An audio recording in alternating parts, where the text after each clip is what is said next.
Bapak, Ibu, dan saudara-saudari yang dikasihi Kristus, seorang katekis ketika dia sedang berpastoral datang kepada seorang nenek di sebuah desa, berkunjung ke rumah seorang nenek tua. Sambil minum kopi, mereka berbicara dan banyak pertanyaan yang diajukan nenek ini kepada sang katekis.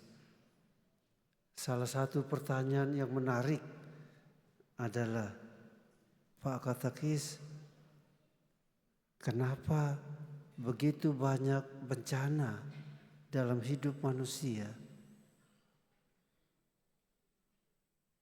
Lalu sang katekis berkata, bencana itu datang karena orang-orang itu jahat sehingga Tuhan ingin menyingkirkan mereka. Nenek tidak puas dengan jawaban itu dan dia mengatakan, tapi dengan bencana itu orang-orang jahat pun ikut mati. Bagaimana ini? Lalu katekis mengatakan, kalau orang-orang jahat juga terkena wabah, itu adalah kesaksian.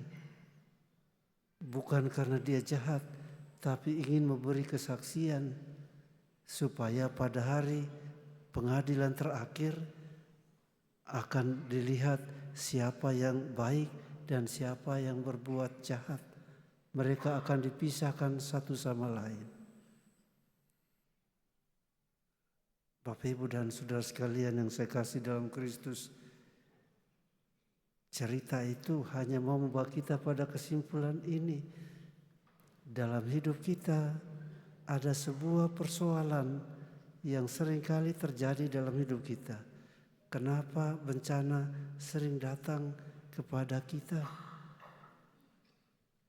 Kalau Allah itu adalah Allah yang Maha Kuasa, yang mencintai kita manusia, kenapa dia tidak berkuasa untuk melenyapkan, mengatasi bencana itu?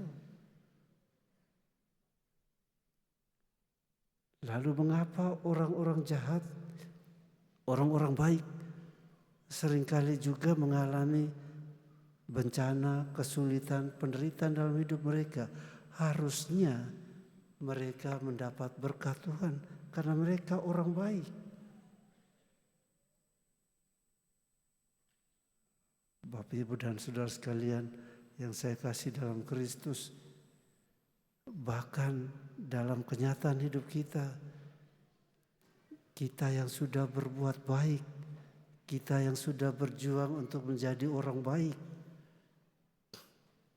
seringkali justru mengalami penderitaan, mengalami kesulitan. Kita tidak sesukses, kita tidak seberhasil dengan orang-orang jahat. Ternyata orang jahat lebih sukses daripada kita. Orang jahat lebih berhasil dalam hidupnya dibandingkan dengan kita ini. Jadi kadang-kadang orang mengatakan, ngapain ke gereja kalau itu tidak membuat saya menjadi orang kaya? Mendingan saya jualan terus hari Minggu supaya bisa menjadi kaya daripada ke gereja juga tidak kaya-kaya.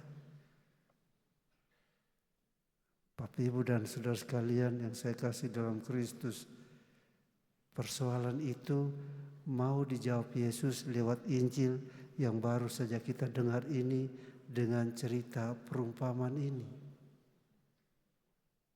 Yesus mau menjawab persoalan itu dengan menceritakan perumpamaan tentang seorang yang menaburkan benih gandum di ladangnya. Namun ada seorang musuh yang datang menyebarkan benih ilalang sehingga keduanya tumbuh bersama.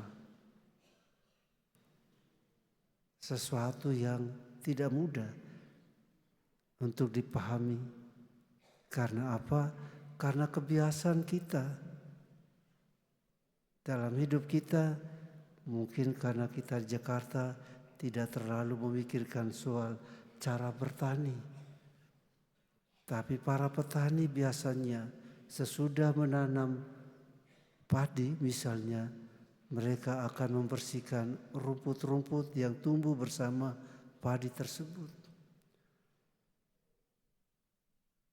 Kalau kami di Flores menanam jagung, lalu rumputnya harus dibersihkan supaya biarkanlah jagung itu bertumbuh dengan subur tanpa gangguan. Itu tujuannya. Tapi lihat dalam Injil yang baru saja kita dengar, ketika para pekerjanya mengatakan, Tuhan, apakah kami boleh mencabut ilalang? Dia mengatakan, tidak usah. Ada saatnya nanti. Ada saatnya berarti pada pengadilan terakhir, orang-orang jahat akan dikumpulkan, orang-orang baik akan dikumpulkan. Dikatakan dalam Injil ini, pada waktu itu aku akan berkata kepada para penuai, kumpulkanlah dahulu ilalang itu dan ikatlah berbekas-berkas untuk dibakar, masuk dalam neraka. Kemudian kumpulkanlah gandum itu ke dalam lumbungku. Jadi apa? Jadi manusia yang jahat, baik manusia yang baik dibiarkan bersama.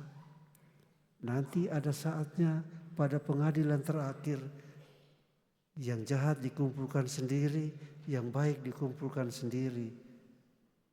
Ada tempatnya masing-masing. Mungkin Anda bertanya, jika demikian Romo, apa yang harus kita buat? Berbuat baik pun salah, berbuat jahat pun salah. Apa yang harus kita perbuat? Bapak, Ibu, dan saudara sekalian yang saya kasih dalam Kristus, ketika saya merenungkan ini, saya hanya menemukan jawaban ini yang mungkin bisa menjadi inspirasi bagi kita untuk direnungkan. Ketika kita sudah berbuat baik, berbuatlah baik terus. Enggak usah memikirkan orang jahat yang berhasil, yang sukses.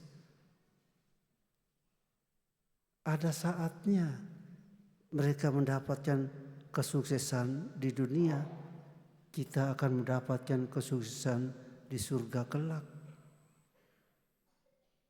Itu yang harus kita perbuat. Enggak usah iri kepada mereka yang berhasil selama mereka hidup di dunia dengan cara yang jahat. Kita melakukan apa yang harus kita buat sesuai dengan kehendak Tuhan, yaitu berbuat baik. Enggak usah pikir iri dengan mereka. Karena pada saatnya nanti kita akan masuk dalam tempat yang seharusnya kita dapatkan. Semoga Tuhan memberkati kita semua.